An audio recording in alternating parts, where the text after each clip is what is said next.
ხარაგაულის რაიონის სოფელ ზვარეში ადგილობრივებისა და რკინიგზის მშენებლობაზე დასაქმებულების აქცია გრძელდება.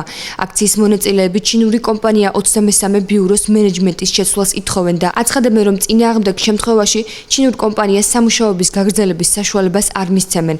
მუშები 23 ბიუროს ადმინისტრაციის შენობასთან ღამესაც კი ათევდნენ. აქციის მე-7 დღე არის დღეს. აქციას მოთხოვნა აქ ისევ ისეთივე, როგორც ჰქონდა აქციის დაწყების დღეს.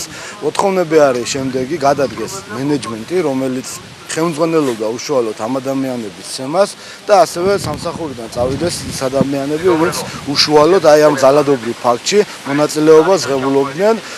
სანამ არ იქნება დაკმაყოფილებული ამ ადამიანების მოთხოვნა, მანამ აქცია გაგრძელდება. რკინიგზის პროფკავშირების მონაწილეობით ფართომასშტაბიანი აქციები იგეგმება. დასაქმებულები დამსაქმებლების მხრიდან არაადამიანურ სამუშაო პირობებზე და ფიზიკურ შეურაცხყოფაზე საუბრობენ. აგრესიულები იყვნენ ყველანი, კი უფროსები. ცდილობდნენ, რომ აი მაგალითად ისეთი დანაშაული არ ქონიან, რომ მე მაგალითად არ იყო სამუშაო დრო და წამოწოლილი ვიყავი რა. ოღონ ობიექტზე ვიყავი რა და მოვიდა ჩუმად და გადამიღო სურათი და ვითომ გაფრთხილება მოგეცით, რომ მეორედ აღარ წამოწევო რა. გაგიშევთ მეორეთო სამსახურიდან და თქვილად ამიწერეს მაგაფრთხილება. შეგახსენებთ, რომ ჩინური კომპანიის ადმინისტრაციასა და მუშებს შორის ფიზიკური დაპირისპირება 1 ნოემბერს მოხდა.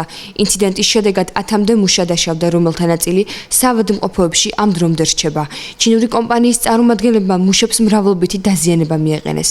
შედეგად შინაგან საქმეთა სამინისტრომ სოფელ ზვარეში მომხდარ ცემის ფაქტზე ჩინეთის 3 მოქალაქე დააკავა.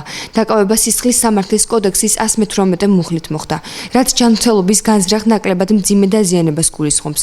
ჩინეთის რკინიგზის 23 ბიუროს განცხადებით კი, სანამ გამოძიება საქმეზე ჭეშმარიტებას არ დაადგენს, კატეგორიულად მოითხოვენ ჩინეთის სახალხო რესპუბლიკის დაკავებული მოქალაქეების გათავისუფლებას.